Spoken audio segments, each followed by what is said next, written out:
झारखंड में इंडिया गठबंधन में कांग्रेस और झारखंड मुक्ति मोर्चा के बीच इस बार कम से कम 5 सीटों पर पेंच फंस रहा है।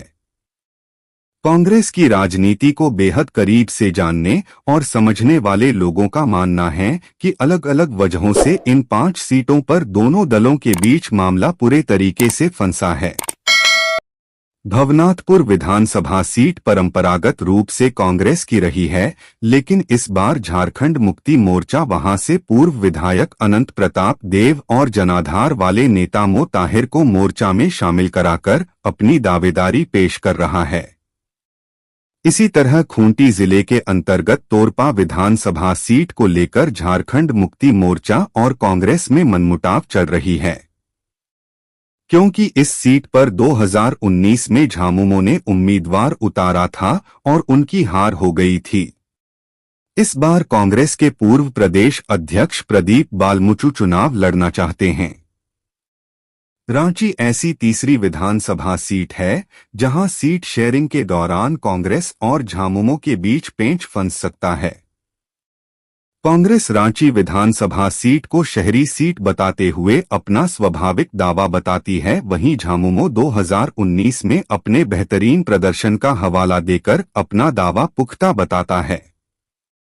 गौरतलब हो कि रांची विधानसभा सीट से 2019 में झामुमो उम्मीदवार के रूप में महुआ माजी बेहद कम मतों से चुनाव हारी थी।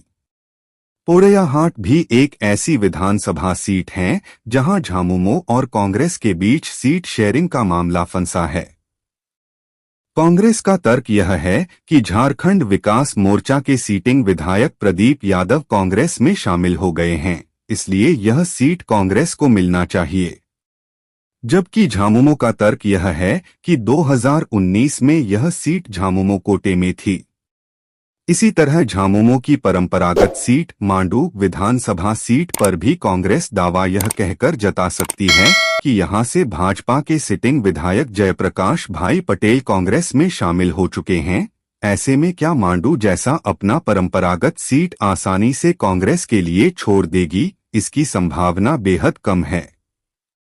इसी तरह कांग्रेस और राजद के बीच भी विश्रामपुर विधानसभा सीट को लेकर विवाद संभव है। राजद इस सीट को अपनी परंपरागत सीट मानता रहा है, लेकिन 2019 के विधानसभा चुनाव में यह सीट कांग्रेस के खाते में चला गया था। अब राजद इस सीट को वापस चाहता है, तो दूसरी ओर कांग्रेस से पूर्व मंत्री के एन त्रिपाठी इस सीट से चुनाव लड़ने की इच्छा जता रहे हैं। इसी तरह झारखंड मुक्ति मोर्चा और राजद के बीच बरकट्ठा विधानसभा सीट को लेकर भी पेंच फंस हुआ है। 2019 में यह सीट राजद के खाते में गई थी, लेकिन इस बार पूर्व विधायक और आवास बोर्ड के चेयरमैन रहे जानकी यादव के झारखंड मुक्ति मोर्चा में शामिल हो जाने के बाद झामुमो अपना दावा इस सीट पर जताएगा, इसकी पूरी संभावना है। कांग्रेस के प्रदेश महासचिव राकेश सिन्हा और प्रदेश प्रवक्ता जगदीश साहू कहते हैं कि उन सीटों पर हमारा स्वाभाविक दावा है जहां हमारे सीटिंग विधायक हैं।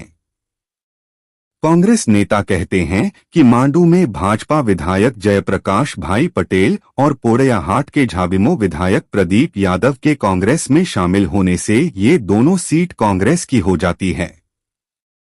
वहीं भवनाथपुर विधानसभा सीट पर झामुमो की संभावित दावेदारी पर राकेश सिन्हा कहते हैं कि वहां पूर्व विधायक झामुमो में शामिल हुए हैं, जबकि कांग्रेस में सीटिंग विधायक शामिल हुए हैं। झामुमो पहले ही 2019 की अपेक्षा अधिक सीटों पर चुनाव लड़ने का कर चुका है दावा। झारखंड मुक्ति मोर्चा के केंद्रीय प्रवक्ता मनोज पांडे पहले ही कह चुके हैं कि इस बार जनता की आकांक्षा और पार्टी कार्यकर्ताओं की इच्छा के अनुसार झामुमो अधिक सीट पर चुनाव लड़ेगा। ऐसे में बहुत संभावना इस बात की है कि इस बार सत्ताधारी दलों के बीच का सीट शेयरिंग फॉर्मूला तय करना थोड़ा मुश्किल भरा हो सकता है। झारखंड के सभी बड़ी खबरें देखने के लिए सब्सक्राइब करें भारत संदेश 24।